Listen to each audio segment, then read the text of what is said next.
Sylvie and Guy, you might actually relate to this couple because they bought their very first condo. They moved out of their apartment and they thought that by buying a condo, the neighbors on the other side of the wall, you wouldn't hear them. You might be not surprised that it is not soundproof. This is how they soundproofed it with the help of Mike Holmes from Holmes on HGTV. This is an old episode from his show Holmes on Homes, and he soundproofed a party wall, a wall that separates two units, and the difference in noise reduction was quite remarkable. It just goes to show that you don't have to move out even if you can hear your neighbors. There is something that you can do, and in this video you'll find out exactly what that is. So let's begin. The neighbors actually moved in maybe a month or so after we moved in. And I can just remember when they started moving in, my heart just sank. I couldn't believe that I just bought a house and I could hear them so clearly. But let me tell you, one of the biggest complaints is sound. Here we have a wonderful new subdivision, a lot of adjoining homes. The complaint is, I can hear my neighbor. I can hear them talking. I can hear them playing their music. I can hear the TV. I can hear them in their bedroom. And as you can see, these are new units. They were built to minimum code requirements, which means that doesn't really include soundproofing. What I'm here for is minimum code requirement. And you know, I keep talking about it day in and day out that minimum code is not good enough. And if you do buy a brand new home that's adjoined to another home, what are your options? We have talked to the neighbors and they've told us that they can hear us and they can actually tell what type of music is on when we play it. Yeah, I definitely hear things. I hear mostly in my bedroom and in the kitchen. This is the joining wall. Yes, yeah. It is. Poke a hole in the wall and grab a flashlight, look inside, see if there's any insulation. Okay. Is it up to the builder to make sure that it's soundproof?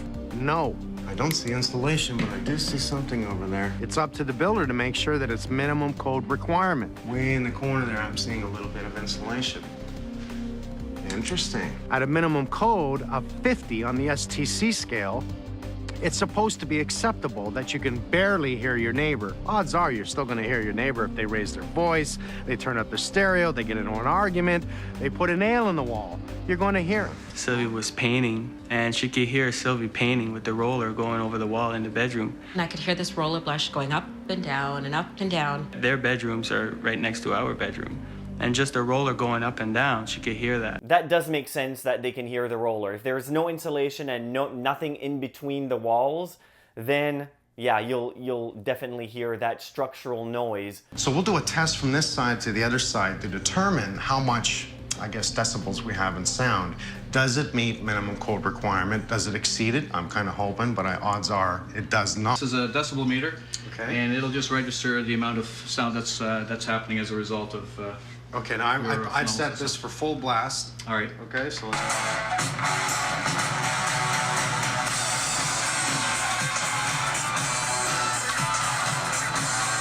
As you can see right there, there is a hole on the wall on Sylvie's side and on Lorraine's side. So this first test is not going to be very accurate, but if you live in a shared dwelling, you obviously know that you can hear your neighbors quite well, and you don't need a hole in the wall to prove that. Okay, that's probably enough. What'd you get? Yeah, we got between about 84 and 86. I think it averaged out around 85, something like that. Okay, and that's picking up my voice, so as I'm talking, we're in the area of 70, 69. That's correct. This will tell us how much sound that the wall is not absorbing or taking over. This is supposed to be a minimum 50 STCs? That's correct. Well, let's see what we have. Okay. You go ahead. Yeah, I'm almost here. Okay, I'm here, Mike. Okay, here we go. We're gonna do the same thing. Just give it about 3 seconds and it'll come on and blare my ears off. It's not that loud though.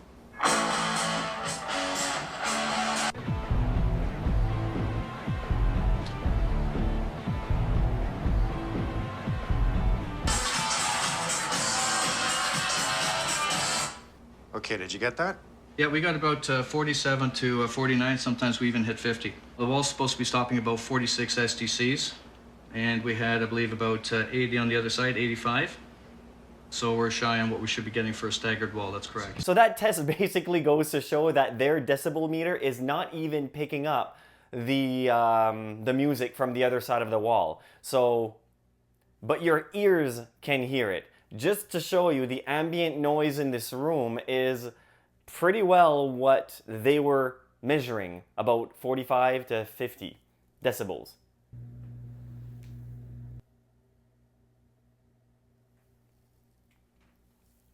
Ambient noise, 47 decibels. So I would have thought that it would have been higher than that because of the holes in the walls.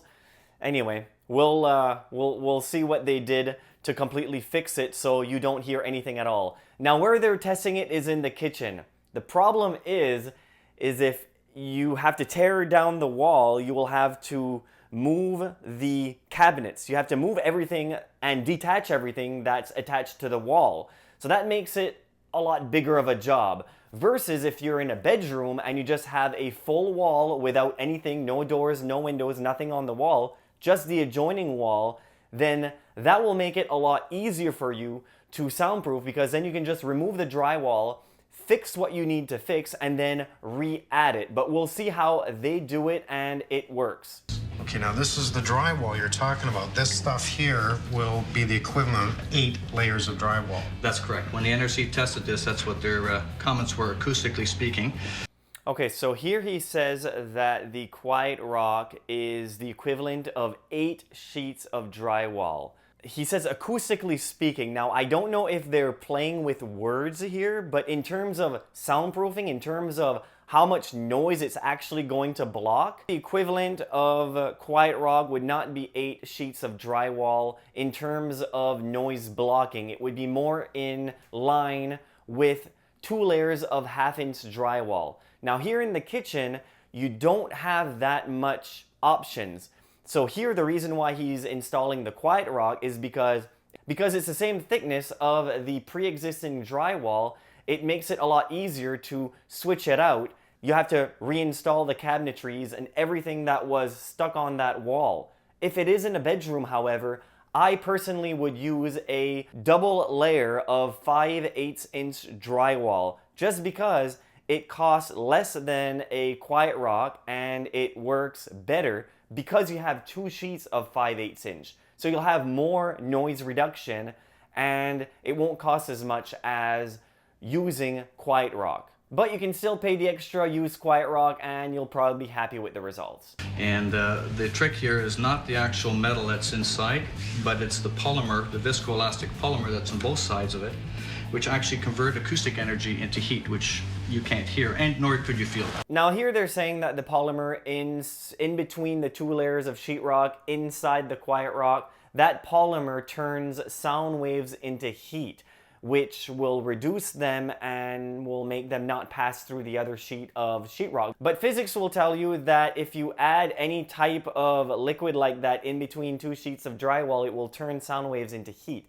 So you can use something like carpet glue in between 2 layers of 5/8-inch drywall, and it would act as a polymer to reduce the amount of sound that goes from room to room.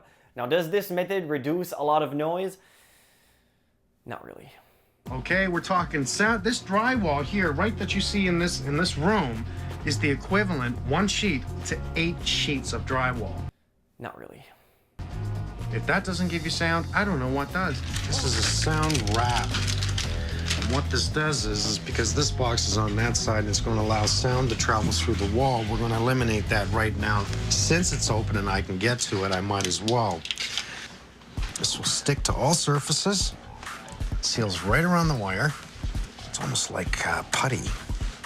And now what we've done is deadened all sound that can travel through that box. Now, I've used these in the past also. They're called putty pads. Now, in these electrical outlet boxes, they're full of holes. And what people don't realize is that a lot of the times they're back to back from room to room, and then you have this hole in the wall on both walls.